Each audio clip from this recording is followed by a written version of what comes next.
U ovom videu Milan Protić govori o Kosovu, Srbiji i Rusiji. Pogledajte video do kraja. Obično se kaže u nastavku i istoričar će reći kad se sve ovo završi. Dakle, nije se Istoričar ništa može završilo, prvo ali... da kaže da mi se ne sviđa ovo mi. Da li smo mi mogli drugačije? Prvo ja u tome sebe ne vidim. Mogu da govorim o ovoj vlasti aktualno. Ako ja kažem mi, država Srbija... To nisam ja. Izvinite. Šta ste To vi? ja nisam. Šta ste vi? Ja sam... Mislim, može da vam se dopada ta država ili ne, ali šta? Ali ne identifikujem se sa nosiocima vlasti. A sad da ne ulazimo u raspravu šta znači država i kakva je to apstrakcija. Okay. Dakle, ovde se radi o odluci, formulaciji jedne vlasti, za koju ja mislim da je svojstvena mentalitetu ove vlasti. Nedostojanstvena, neiskrena, bedna, jadna. Nemam goru reč da upotrebim. Ako, kao što intimno oni misle, da je Putinova odluka da izvrši agresiju na Ukrajinu opravdana, onda je trebalo tako da kažu. To oni intimno misle. I to je na konferenciji za štampu moglo da se vidi. I kod ovog što se zove predsjednika i kod ovog što je na mestu predsjednika Skupštine. Onda recite to. Nemojte da ste mufljuzi. Nemojte, može i na jednu i na drugu stranu. Šta mislite da oni u Moskvi misle o nama posle takve?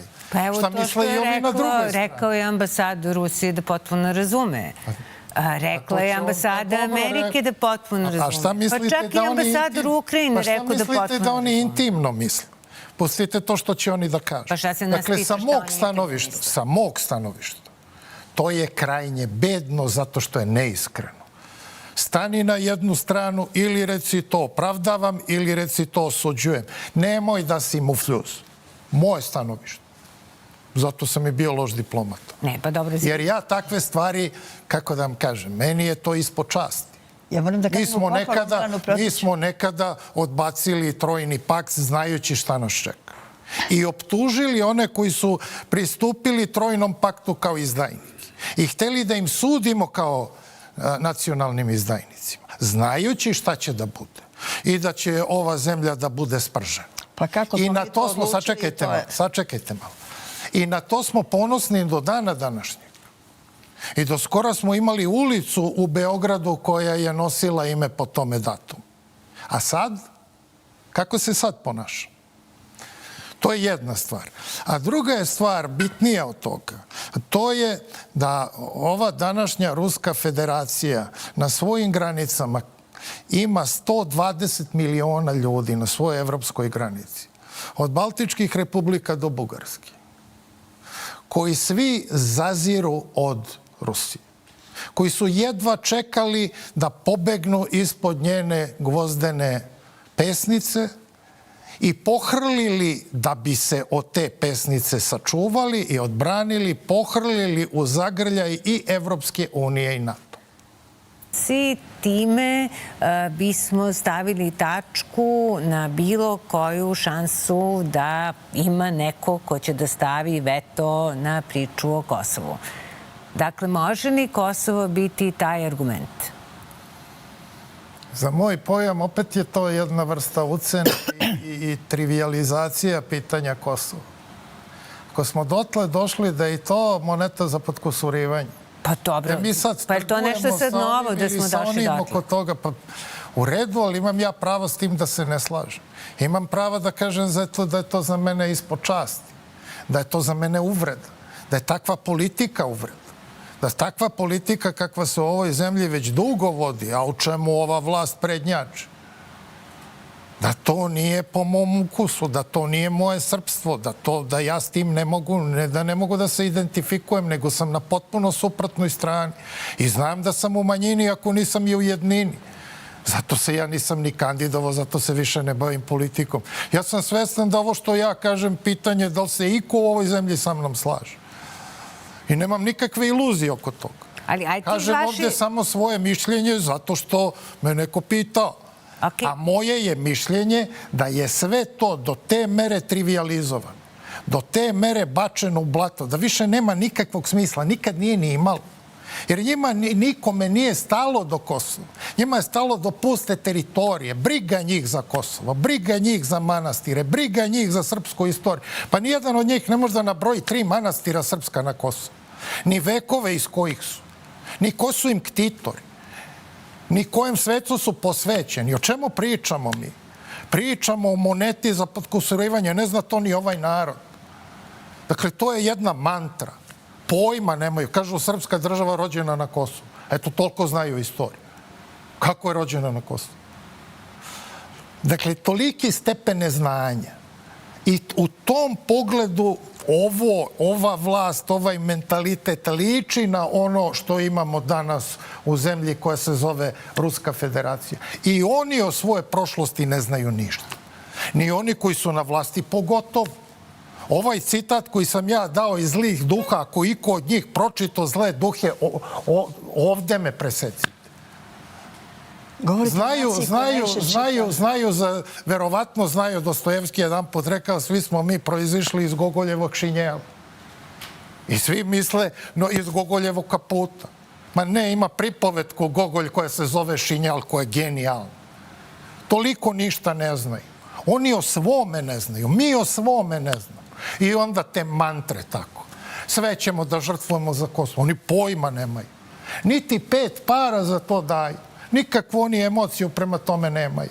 To je samo za zaluđivanje ovoga naroda, jer on za drugo i ne zna. Jedino što mu ostalo, to je Kosovska bitka. Od srpske istorije ne zna ništa. Ali evo da vas ja vratim u tu vašu, kako kažete, jedninu. Iz vaše jednine, šta je trebalo da uradi Srbija?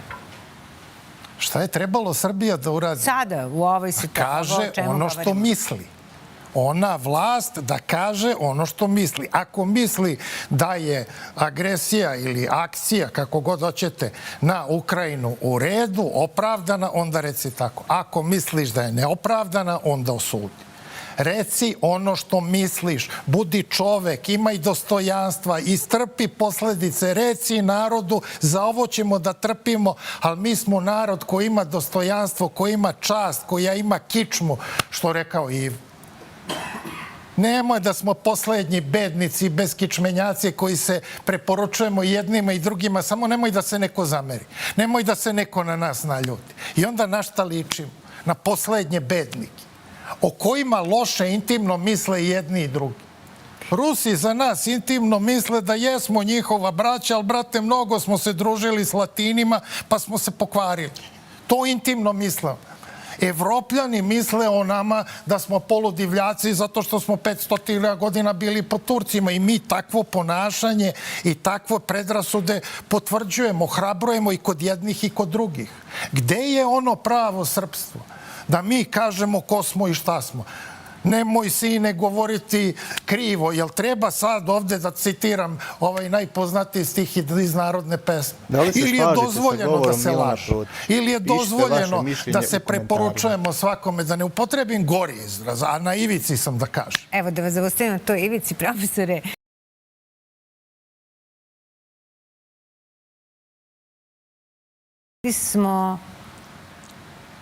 Oprostite na ovo mi, da li su oni dokazali da i dalje može da se igra na 2 stolice i da niko neće zapravo biti ljut? Ja prvo mislim da je loše sedeti na 2 stolice. Jer ima stara izreka, ko pokušavaš da sediš na 2 stolice, sešćeš na kraju na pod. Dakle, ne da li moramo, mi treba i odavno je trebalo da se odredi kojoj civilizaciji mi pripadamo, kom sistemu vrednosti mi pripadamo, odakle mi crpemo motive, moral, način života. Odavno je trebalo tome da odlučimo, ali nismo odlučili. I stojimo tako u praznom prostoru, što rekao Dostojevski, ateizma i moralnosti i nihilizma. Mi ni u šta više ne verujemo. Ni u šta ne verujemo. Ali vi verujete, na primjer, u Evropsku uniju? Ne, ja verujem u evropske vrednosti. Verujem u evropske vrednosti. Ok, ali kad Ivica Dačić, na primjer, Verujem u ideju postavi demokratije, pitanje... verujem u ideju ljudskih prava, verujem u ideju vladavine prava, verujem u ideju jednakosti Onda ljudi će pred vas neko zakonom. pitati gde to ima. Nema. Kako nema?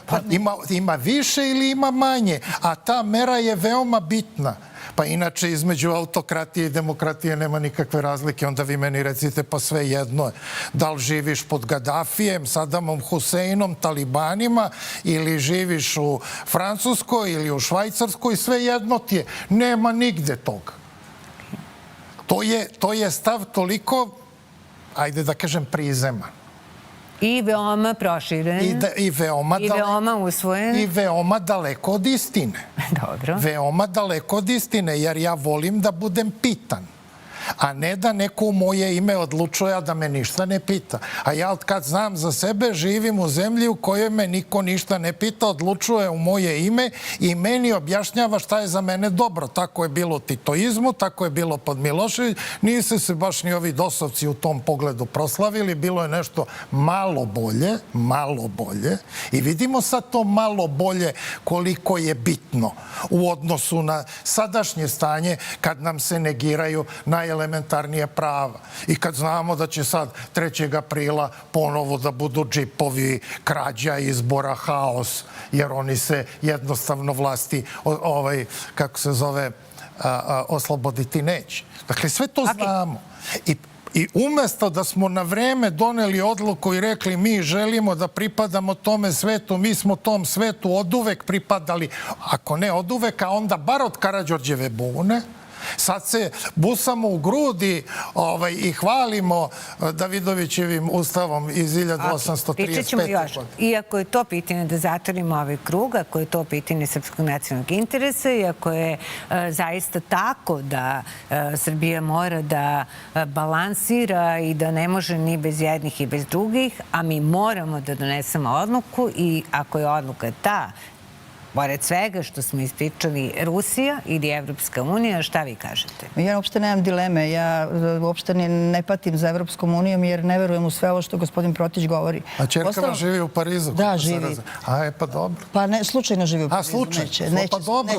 Pa što slučajno ne živi na nekom drugom? Živela je u Rusiji, nemojte se... Ali sad je prešla u Pariz. Pa kao predstavnik ruske firme, sve je okej, sa mojom čerkom, vi ne brinite uopšte. Ne brinite vi za moju čerku. Ništa ne brine, meni je drago. Pa nema lepšeg grada na svijetu. Nije moja čerka važna, bitno je nešto drugo. Ali